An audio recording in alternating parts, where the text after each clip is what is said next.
नमस्कार, मी Diptesh. S news मराठीच्या या नवीन निवडणूक विशेष कार्यक्रमामध्ये मी आपल्या सर्व प्रेक्षकांचे स्वागत करतो. कार्यक्रमाचं नाव आहे विधानसभेचा रणवीर.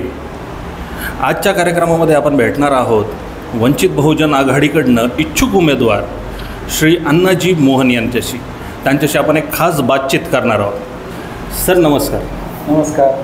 आपलं या कार्यक्रमामध्ये हार्दिक स्वागत. थँक्यू. सर, आम्हाला आणि आमच्या प्रेक्षकांना आपल्या आत्तापर्यंतच्या सामाजिक आणि राजकीय प्रवासाबद्दल एक थोडी माहिती ऐकायला आवडेल. मी मूळचा श्रीरामपूर तालुक्यातील माळेवाडी गावचा. माझं शिक्षण 7वीपर्यंत माळेवाडीत झालं. 8वी ते 10वी हरेगावमध्ये झालं आणि BSc पर्यंतचं शिक्षण माझं श्रीरामपूरमध्ये झालं. शिक्षण घेत असताना मी विविध आंदोलनामध्ये भाग घेतलेला आहे.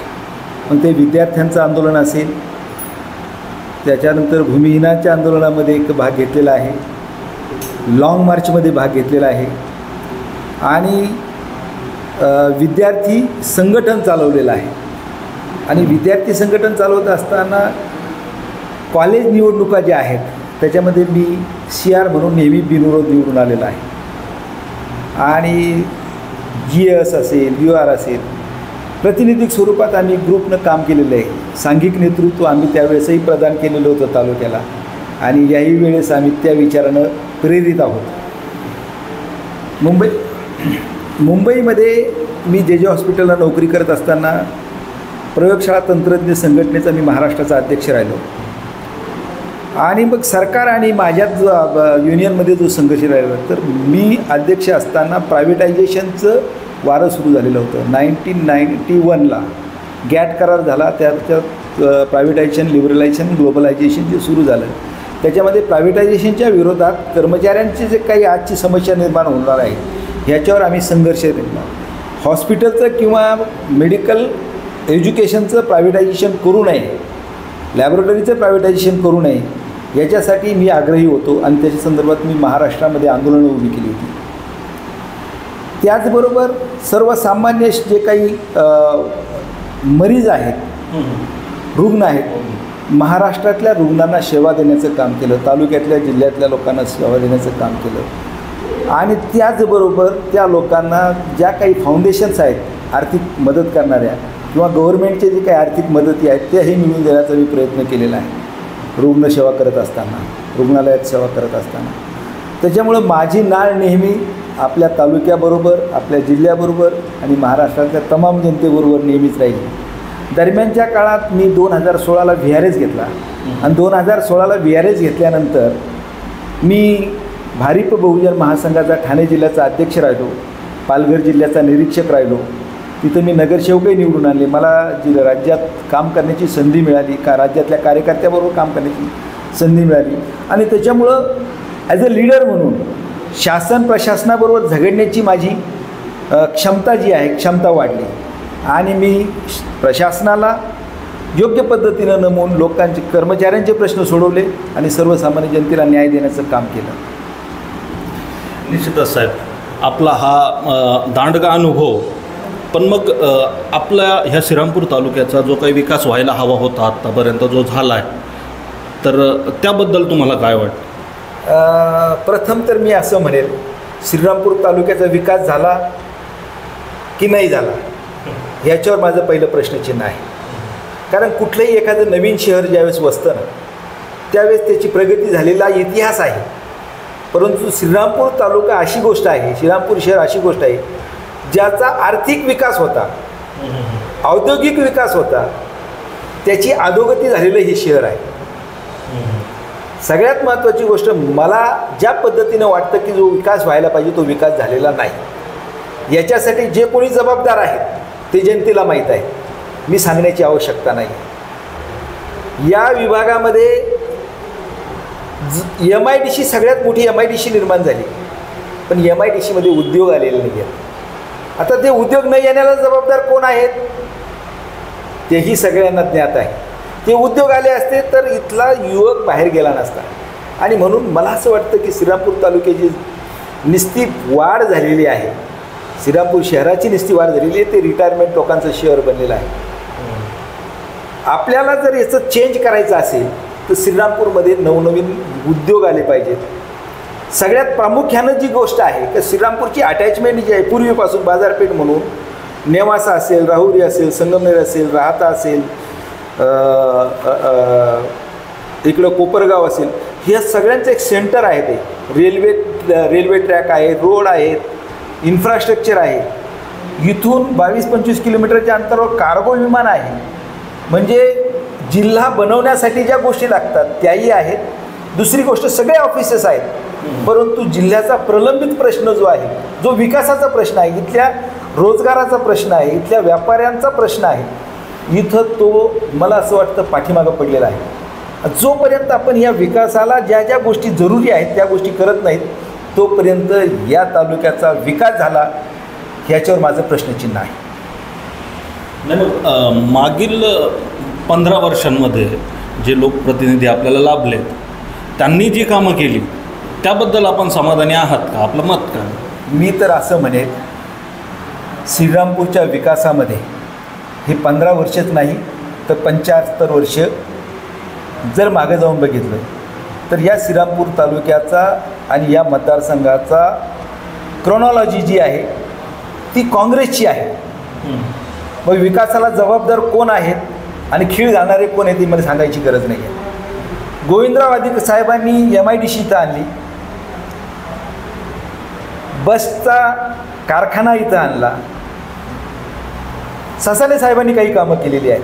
ह्याच्या पलीकडे मला कामं दिसलेली नाही आहेत. म्हणजे तालुक्याच्या विकासामध्ये काही भर टाकायची असेल तर या लोकांनी भर टाकलेली आहे. भर टाकणारे लोक मला दिसलेले नाही आहेत. इथं आज जे काही आमदार आहेत 15 वर्षामध्ये स्वतंत्र विचाराचे आमदार नाही आहेत. जितनी चावी भरी रामने उतना चले खिलोना. आणि म्हणून तो फक्त तो प्रतिनिधित्व तालुक्याचं करत नाही, प्रत्येक व्यक्तीचं करतो. त्याचं प्रतिबिंब आमच्यात आहे. तो तिथं गुलाम असेल तर आम्ही गुलाम आहोत. आणि म्हणून मला असं वाटतं की आज विकासाला जी काही, आणि माझा आणखी एक प्रश्न आहे, म्हणजे मला खंत आहे की आरक्षण असताना विकास होत नाही तर आरक्षणाकडे बघण्याचा लोकांचा दृष्टिकोन गलत होईल. आणि आरक्षणवाद्यांनी जे लोक प्रतिनिधी म्हणून गेले ते फक्त सयाजीराव राहिले.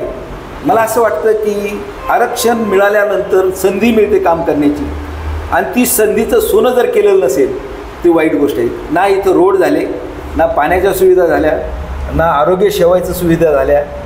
जसेच्या तसे प्रश्न आहेत. तर नवीन रोजगार आलेला नाही आहे. या 15 वर्षाचा घ्या, कुठल्याही गोष्टी झालेल्या नाही आहेत.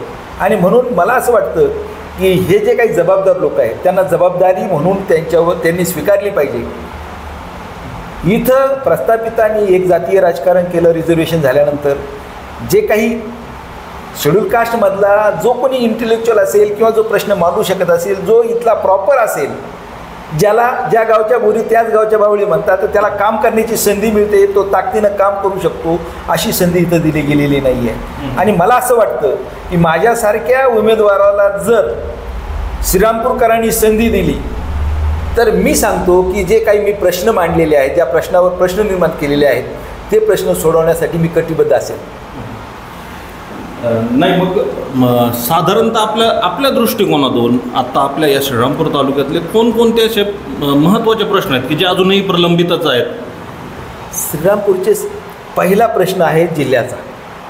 जिल्हा झाला, आर्थिक विकास होणार, उलाढाल होणार. दुसरा प्रश्न आहे रोजगाराचा. इथं बेरोजगारी निर्माण झालेली आहे. तिसरा प्रश्न आहे औद्योगिकरणाचा किंवा MIDC वाढवण्याचा. त्याच्यात ती MIDC का वाढत नाही ह्याच्यावर आपल्याला साकल्याने विचार करावा लागेल.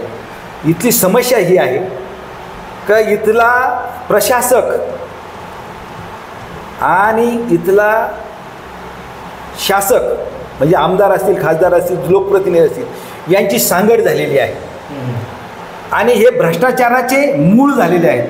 त्याच्यामुळं इथं जे आहे ना, इथं दडपशाही वाढलेली आहे, गुंडगिरी वाढलेली आहे. आणि गुंडगिरी, दडपशाही, चोऱ्या माऱ्या याच्यामुळे इथं औद्योगिकरण वाढत नाही आहे. इथला जो काही वर्ग आहे तो मुठी जीव धरून राहतो आहे. या सगळ्या गोष्टी हे आव्हानात्मक गोष्टी आहेत. ही आव्हानं आपल्याला दूर करावी लागतील. या आव्हानाला सामोरं जावं लागेल, तरच या तालुक्याचा विकास होणार आहे. एखाद्या एरियात घर घेताना सुद्धा 10 वेळा विचार करावा लागतो, या एरियात घेतलं तर याचे परिणाम माझ्या मुलांवर काय होतील. आणि म्हणून विकासाच्या गोष्टी करत असताना प्रत्येक समूहाला सामावून घेऊन आपल्याला मुख्य प्रवाहात आणावं लागेल. आणि मुख्य प्रवाहात आणून त्यांच्या ज्या समस्या आहेत, म्हणजे आज बेरोजगारी ही समस्या आहे म्हणून युवक त्या मार्गाला जात आहे. त्या मार्गातनं बाहेर काढायला आपल्याजवळ काय साधन आहे, तो रोजगारी निर्माण करून दिली पाहिजे. त्याला ही गोष्टी करायची गरज नाही. कुठल्याही घरातला माणूस किंवा कुटुंब म्हणत नाही, आईवडील म्हणत नाही का तू हे कर, परंतु त्याला सन्मार्गाचा मार्ग सोडून दुर्मार्गानं जावं लागतं. म्हणून आपल्याला ही गोष्ट जी आहे ना, ही गोष्ट विकासासाठीची गोष्ट आहे एवढं लक्षात घेतली पाहिजे. मग आता ही जी आपली येऊ घातलेली निवडणूक आहे, ह्याला सामोरं जाताना आपला काय अजेंडा असेल किंवा काय व्हिजन घेऊन आपण ह्या निवडणुकीच्या रिंगणात उतरणार आहात? नंबर 1, ह्या जिल्हा करणार. श्रीरामपूर तालुका हा श्रीरामपूर शहर हे मध्यवर्ती आहे. हे 1 नंबरला माझं जिल्ह्याचं एक स्वप्न आहे. दुसरं, इथं रोजगार निर्मितीची जेवढी साधनं आहेत ती साधनं निर्माण करणार. मग MIDCसाठीचं जे काही नवीन उद्योग आले पाहिजेत ते, आरोग्यसेवेच्या संदर्भात काम करणार, स्वच्छतेच्या संदर्भात, इवन पाणी जे आहे स्वच्छ पाणी लोकांना मिळालं पाहिजे त्या संदर्भात काम करणार. त्याचबरोबर इथल्या विकासासाठी आज 7,500 एकर जमीन शेतकऱ्यांना प्राप्त झालेली आहे.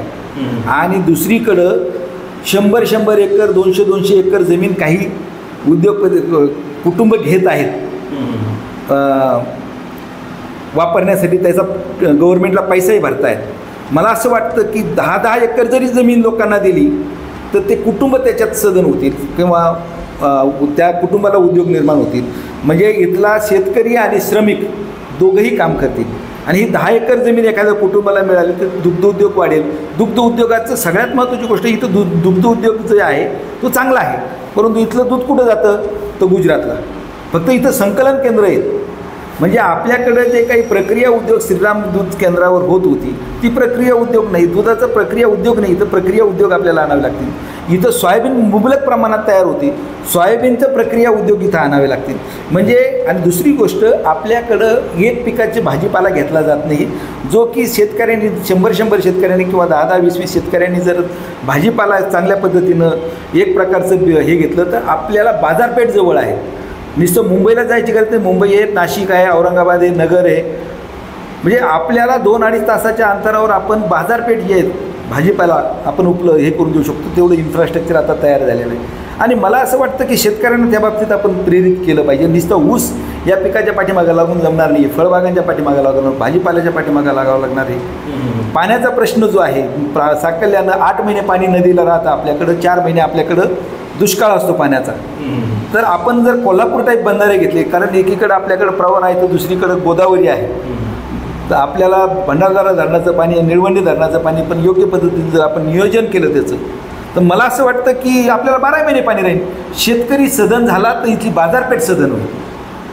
आणि ह्या सगळ्या मुळाशी सर्वसामान्य नागरिक आहे. इथल्या शेतकऱ्यांचा जेवढा प्रश्न जटिल आहे तेवढाच प्रश्न इथल्या शेतमजुराचा सुद्धा आहे. शेतकऱ्याला कर्जमाफी होते, शेतमजुराला काहीच मिळत नाही आहे. म्हणून शेतकरी आणि शेतमजुराचा इन्शुरन्स होणं महत्त्वाचं आहे.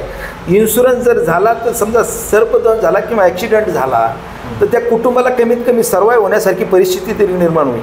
तर या सगळ्या गोष्टीवर आपल्याला साकल्यानं विचार करावा लागेल. आणि मी जर प्रतिनिधी म्हणून जर या तालुक्याचा झालो तर आय विल बी इम्प्लिमेंट दिस.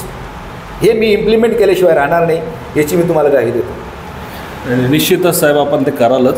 पण मग मला असं विचारावंसं वाटतं आहे की जर आपल्याला जनतेने ह्या निवडणुकीमध्ये संधी दिली तर प्रामुख्यानं आपण कुठल्या प्रश्नांवर भर द्याल, की निवडून आल्यानंतर आपण कुठले प्रश्न सोडवण्याकडे आपला कल असेल? मी जे आता तुम्हाला सांगितलं का हे जे प्रश्न आहेत, बेसिक प्रश्न जो आहे का इथला औद्योगिकरण हा एक प्रश्न आहे आणि जिल्ह्याचा एक प्रश्न आहे. क्रमशः जिल्ह्याचा पहिल्या वेळेस आणि या विधानसभेमध्ये विधानभवनामध्ये मी तुमचा प्रतिनिधी म्हणून ज्या लेवलला जाऊन काम करायचं असेल त्या लेवलला, परंतु इथं रोजगार आणल्याशिवाय मी राहणार नाही आहे. आणि इथलं जे काय औद्योगिकरण ते वाढवणार आहे. दुसरी एक गोष्ट माझ्या संकल्पनेत आहेत, इथं इन्फ्रास्ट्रक्चर उपलब्ध आहे. तर आय टीचे मुलं जे आहेत आपले बेंगलोरला किंवा मुंबईला किंवा पुण्याला जातात, त्या मुलांना कुटुंब सोडून जायची गरज पडणार नाही. इथं आय टीचं सेक्टर उभं करणार कुठल्याही परिस्थितीत, आणि तो रोजगार युवकांना उपलब्ध करून देणार, ही एक ग्वाही मी देतो. धन्यवाद सर. आपले पॉझिटिव्ह विचार आपल्या प्रेक्षकांपर्यंत जातीलच. आपण आपला जो बहुमूल्य वेळ आम्हाला दिलात त्याबद्दल आपले खूप खूप आभार आणि भावी वाटचालीसाठी खूप खूप शुभेच्छा. थँक्यू. तर प्रेक्षकांनो, आत्ताच आपण खास बातचीत केली वंचित बहुजन आघाडीकडून इच्छुक उमेदवार श्री अण्णाजी यांच्याशी. आता लवकरच भेटूया पुढील भागात. तोपर्यंत नमस्कार.